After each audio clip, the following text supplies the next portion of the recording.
Baik, bismillahirrahmanirrahim. Assalamualaikum warahmatullahi wabarakatuh. Perkenalkan, nama saya Muhammad Adil Kalbiansa Saleh dengan NIM 22279007 dari Prodi Bisnis Digital. Di video kali ini akan dibahas tugas mandiri 3 dengan mata kuliah Digitalisasi Perdagangan dan Keuangan Internasional. Pada tugas ini akan ada 4 poin yang dibahas. Yang pertama, dampak ekonomi digital terhadap UMKM. Pertama, akses ke pasar yang lebih luas. UMKM dapat memasarkan barang dan jasanya ke pasar internasional dan domestik dengan adanya platform marketplace seperti Tokopedia, Shopee, Lazada, sehingga UMKM dapat memperluas jangkauan pelanggan mereka yang sebelumnya terbatas sehingga menjadi lebih luas. Di sini akan ada 2 dampak, yaitu dampak positif. Pertama itu peningkatan penjualan.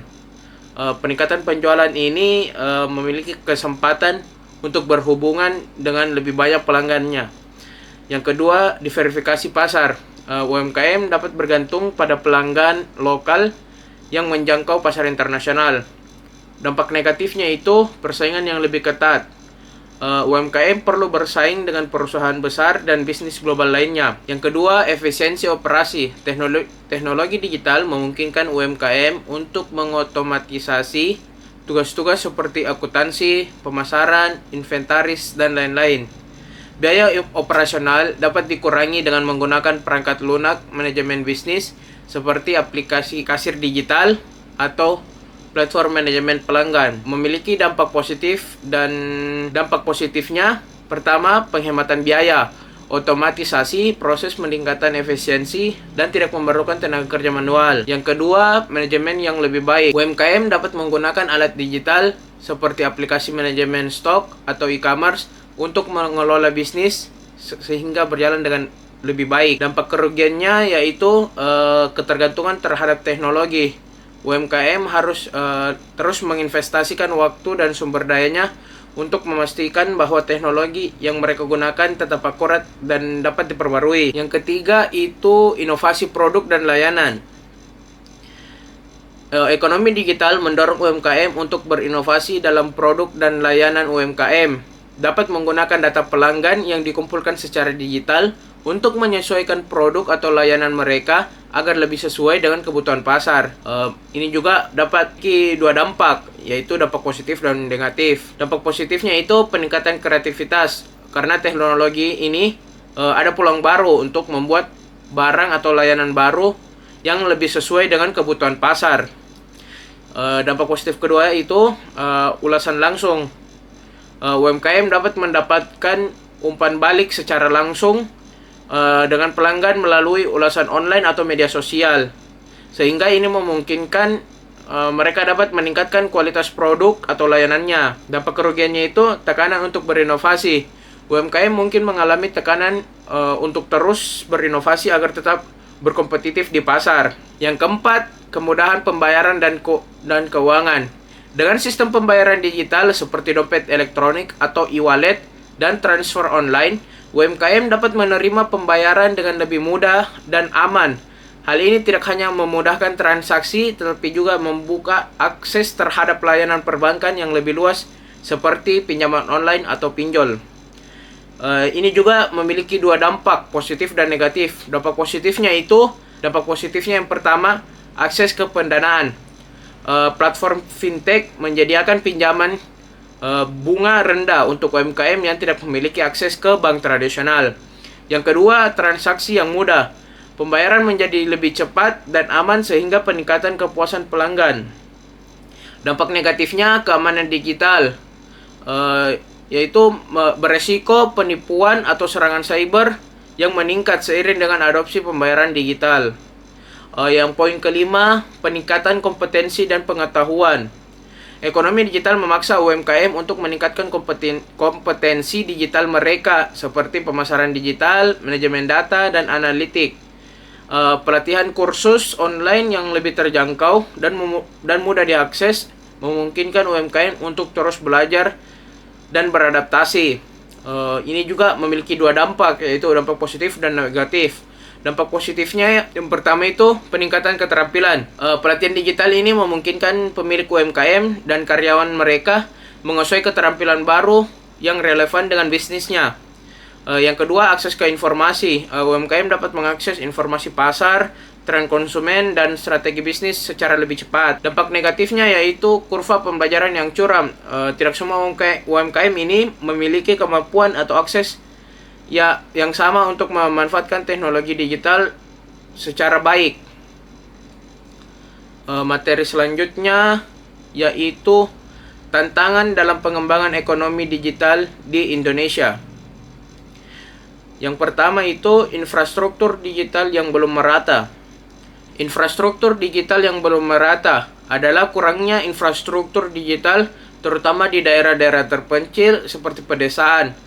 Sehingga akses internet tidak merata, membuat banyak masyarakat dan pelaku usaha di daerah ini kesulitan terhubung dengan ekonomi digital. Yang kedua itu tingkat literasi digital yang rendah. Tingkat literasi digital yang rendah. Tingkat literasi digital yang rendah ini masih menjadi tantangan besar bagi pelaku UMKM. Bahkan masyarakat umum yang belum memahami cara menggunakan teknologi digital dengan efektif, termaksud menggunakan platform e-commerce, pembayaran digital, atau alat manajemen bisnis yang berbasis digital. Kurangnya keterampilan digital. Banyak pelaku usaha masih kurang menguasai dasar-dasar pemasaran digital, manajemen data, dan pemanfaatan teknologi untuk meningkatkan efisiensi usaha. Ketidaksiapan SDM. Tidak semua pekerja atau pelaku usaha memiliki keterampilan digital yang dibutuhkan untuk beradaptasi dengan perubahan teknologi dan tuntunan ekonomi digital. Yang ketiga, kesenjangan regulasi dan perlindungan konsumen. Di Indonesia ini masih dalam tahap pengembangan dan dalam menghadapi berbagai tantangan, termaksud masalah perlindungan konsumen, perlindungan data, regulasi untuk startup dan perusahaan teknologi. Perlindungan data pribadi, sudah ada undang-undang perlindungan data pribadi yaitu UU PDP. Implementasinya masih belum optimal, sehingga resiko penyalahgunaan data dan serangan cyber masih sangat tinggi. Regulasi e-commerce ini untuk aturan bisnis online yang masih perlu disempurnakan, terutama terkait keamanan transaksi, hak konsumen, dan pajak bagi pelaku usaha digital. Perlambatan perizinan dan kebijakan, birokrasi yang lambat, dan aturan yang belum sepenuhnya mendukung inovasi teknologi sering menghambat pengembangan startup atau perusahaan digital di Indonesia. Yang keempat ini keamanan cyber dan resiko penipuan. Peningkatan penggunaan layanan digital seperti e-commerce, pembayaran digital, dan aplikasi finansial membesarkan resiko serangan cyber. Hal ini menjadi tantangan besar bagi pengembangan ekonomi digital karena dapat mengurangi kepercayaan masyarakat dan pelaku bisnis terhadap teknologi digital. Serangan cyber ini banyak pelaku usaha yang belum siap menghadapi resikonya terhadap serangan cyber ini, seperti peretasan atau pencurian data. Selanjutnya itu penipuan online. Kasus penipuan online di e-commerce ini masih banyak terjadi yang mempengaruhi kepercayaan konsumen dalam berinteraksi secara digital. Yang kelima, akses terhadap pembiayaan. Ekonomi digital berkembang sangat pesat. UMKM di Indonesia masih mengalami kesulitan dalam mendapatkan akses pembiayaan. Platform fintech memang telah memberikan solusi alternatif, namun banyak pelaku usaha yang belum memahami atau belum mendapatkan akses ke modal melalui jalur ini. Materi selanjutnya yaitu peran pemerintah dalam mendorong ekonomi digital. Yang pertama itu pengembangan infrastruktur digital. Pemerintah memiliki peran sentral dalam membangun infrastruktur digital yang merata di Indonesia. Tanpa infrastruktur yang baik, terutama jaringan internet, ekonomi digital tidak akan berkembang maksimal. Ada beberapa langkah yang telah diambil oleh pemerintah, yaitu pembangunan jaringan internet di daerah terpencil, peningkatan kualitas konektivitas. Yang kedua, peningkatan literasi dan keterampilan digital. Tantangan terbesar dalam pengembangan ekonomi digital di Indonesia ini adalah rendahnya literasi digital. Pemerintah berperan penting dalam peningkatan keterampilan digital masyarakat, terutama bagi pelaku UMKM dan tenaga kerja, melalui program pendidikan dan pelatihan. Yang ketiga, regulasi dan perlindungan hukum. Pemerintah juga berperan dalam menciptakan regulasi yang mendukung pertumbuhan ekonomi digital sambil menjaga keamanan dan perlindungan konsumen. Beberapa poin. Yang pertama itu perlindungan data pribadi. Pemerintah mengesahkan Undang-Undang Perlindungan Data Pribadi atau UU-PDP yang bertujuan untuk melindungi data pribadi masyarakat dari penyalahgunaan. Yang kedua, regulasi e-commerce dan fintech. Pemerintah juga memperkuat regulasi terkait e-commerce dan layanan fintech untuk memastikan transaksi yang aman dan adil bagi konsumen serta pelaku usaha. Poin ketiga, dukungan untuk startup. Pemerintah memberikan berbagai insentif dan regulasi yang mendukung ekosistem startup teknologi melalui kebijakan fiskal dan perizinan yang lebih fleksibel. Yang keempat, dukungan pembiayaan dan akses modal.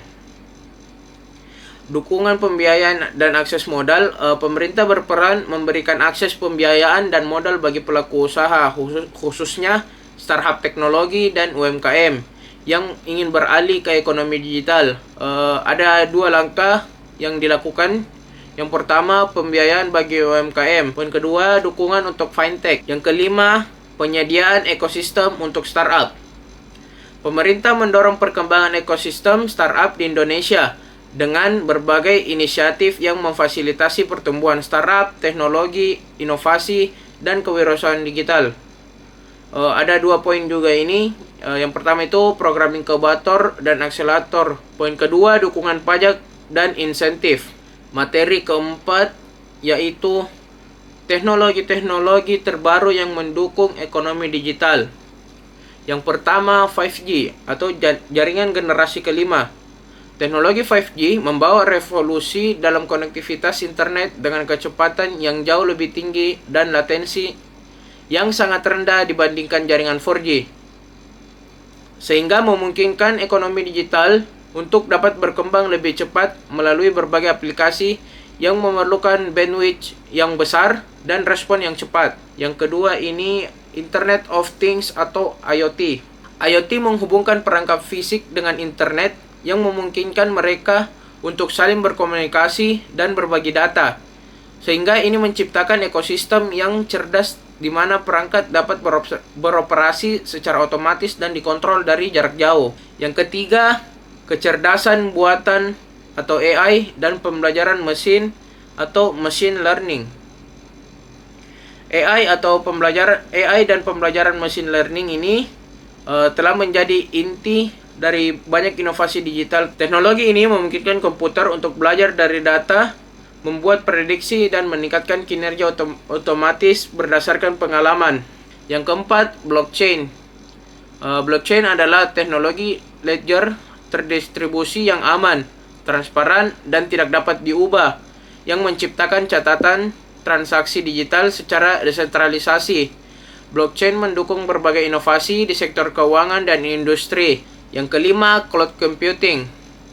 Cloud computing ini memungkinkan penyimpanan dan pemrosesan data di server jarak jauh, sehingga bisnis dapat mengakses sumber daya komputasi tanpa perlu mengelola infrastruktur sendiri, meningkatkan fleksibilitas dan efisiensi operasional. Mungkin cukup sekian materi yang saya bawakan, kurang dan lebihnya mohon dimaafkan. Assalamualaikum warahmatullahi wabarakatuh.